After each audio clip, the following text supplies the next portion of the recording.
इंसानी खोपड़ी के बदले 60 करोड़ रुपए, आखिर क्यों गवाई गरीब राजू ने अपनी जान। नमस्कार, मैं हूं नीरा माटा और इस समय आप ये सच्ची घटना देख रहे हैं टिप टॉप हरियाणा के माध्यम से।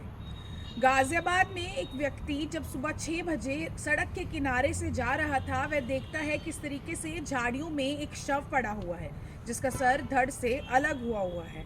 साथ ही साथ वह पुलिस को फ़ोन करता है और पुलिस को मौके पर बुलाता है। पुलिस आसपास छानबीन करने की कोशिश करती है कि आखिरकार ये लाश है तो है किसकी, लेकिन पुलिस तलाश करने में कहीं ना कहीं नाकामयाब होती है। उसके बाद शव को पोस्टमार्टम हाउस भेज दिया जाता है, लेकिन पुलिस दोबारा से वहाँ उस जगह पर जाती है। आसपास की जो बिल्डिंग्स थी वहाँ देखती है कि कोई ना कोई कहीं से शायद सुराग, कोई हाथ लगे और पता लगे कि ये डेड बॉडी किसकी है।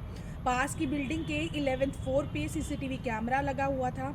जब उसके फुटेज खंगाली जाती है तो पुलिस देखती है कि देर रात तक एक टेम्पो वहाँ पर खड़ा हुआ था। ये बात है लगभग 22 जून 2024 की। पुलिस 21 जून के रात का भी जो है सीसीटीवी फुटेज देखती है और एक टेम्पो उसमें नज़र आता है जिसका नंबर तो हालांकि नहीं नज़र आ रहा था, लेकिन टेम्पो पर एक लाल रंग का ट्रायंगल का निशान बना हुआ था। पुलिस अब उस टेम्पो की तलाश में निकल पड़ती है। अपने जितने भी मुखबर होते हैं उन सबको अलर्ट पर डाल देती है कि लाल रंग के इस तरीके के साइन का जो भी टेम्पो मिले उसी टाइम सूचित करें। तो पुलिस को फाइनली वो टेम्पो मिल जाता है और वो टेम्पो किसी जिसके नाम पर रजिस्टर होता है, पुलिस उसके एड्रेस पर पहुंचती है और जाकर पूछती है कि तुम 21 और 22 जून की रात को कहाँ पर थे। तो वो बताता है कि सर, मेरा टेम्पो तो कोई भी आकर किराए पर ले जाता है और अलग अलग ड्राइवर्स ये टेम्पो किराए पर लेते हैं। तो वो पूछता है कि चलिए बताओ कि 21 और 22 जून को ये टेम्पो किराए पर किसने लिया था। तो वो बताता है कि मेरे भांजे विकास ने, जो कि ऑटो ड्राइवर है, उसने ये टेम्पो 21 तारीख की रात को किराए पर लिया था। जैसे ही पुलिस विकास के घर पहुंचती है तो विकास को जैसे ही पूछताछ की जाती है, वह बताता है कि इसमें और भी काफ़ी सारे लोग इन्वॉल्व हैं। उसके बाद वह कहता है कि पवन नाम का लड़का भी इसमें एक इन्वॉल्व है, नरेंद्र भी इसमें इन्वॉल्व है। तो पुलिस पवन के पास जाती है जो कि पकौड़ी बेचने का काम किया करता था और उसके बाद नरेंद्र को भी धर लिया जाता है।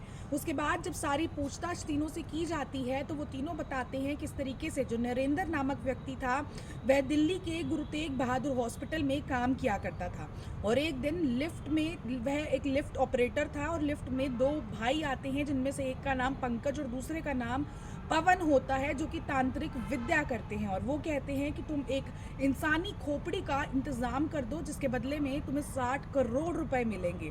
और वो बताता है कि किस तरीके से मैं सिर्फ 10,000 रुपये महीना कमाता था, मेरे मन में लालच आ गई कि मैं भी अमीर हो जाऊंगा, तो इसलिए मैं विकास को और पंकज को ये प्लान डिस्कस करता हूँ और उसके बाद हम प्लान बनाते हैं कि किसी ऐसे व्यक्ति को ढूंढना होगा जिसका परिवार ना हो, ताकि उसकी बाद में कोई भी तलाश ना करे।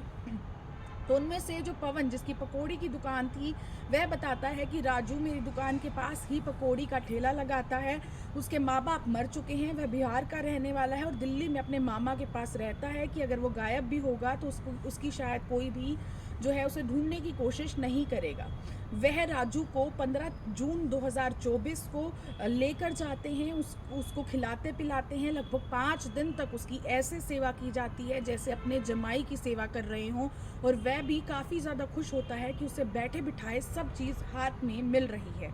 5 दिन की इस ट्रिप के बाद जब वह वापस आ रहे होते हैं तो वह गला दबाकर पहले राजू का कत्ल करते हैं, उसके बाद बाल्टी में सिर रखकर उसका सिर धड़ से अलग कर देते हैं।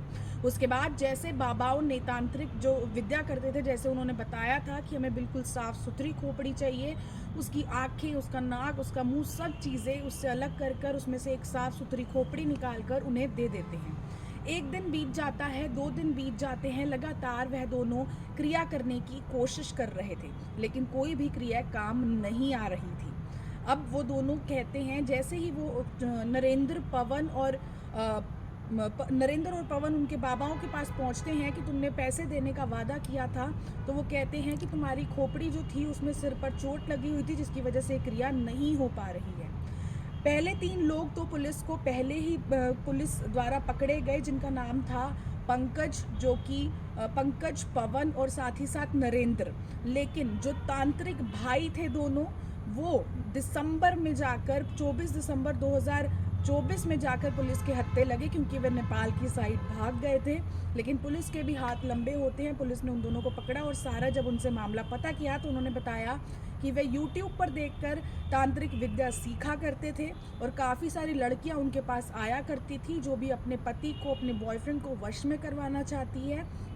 और उनके पास जब उनकी जगह की तलाशी ली गई तो एक छोटी खोपड़ी मिलती है और उनसे पूछताछ की जाती है कि आखिरकार ये खोपड़ी किसकी है। तो वो बताते हैं कि यह बंदर की खोपड़ी है और हमें तंत्र विद्या करने के लिए हमने एक इस तरीके की वीडियो देखी थी जिसमें ये कहा गया था कि अगर इंसानी खोपड़ी के साथ तांत्रिक विद्या की जाए, कुछ विद्याएं की जाएं तो वो रातों रात करोड़पति बन सकते हैं। इसीलिए हमने ये सब किया।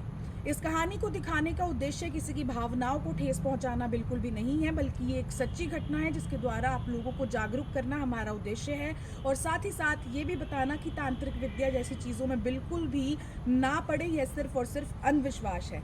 इस वीडियो पर क्या कुछ है आपकी राय कमेंट सेक्शन में ज़रूर बताइएगा। तस्वीरें आप देख रहे थे मेरे नीरा माटा के साथ टिप टॉप हरियाणा पर। धन्यवाद।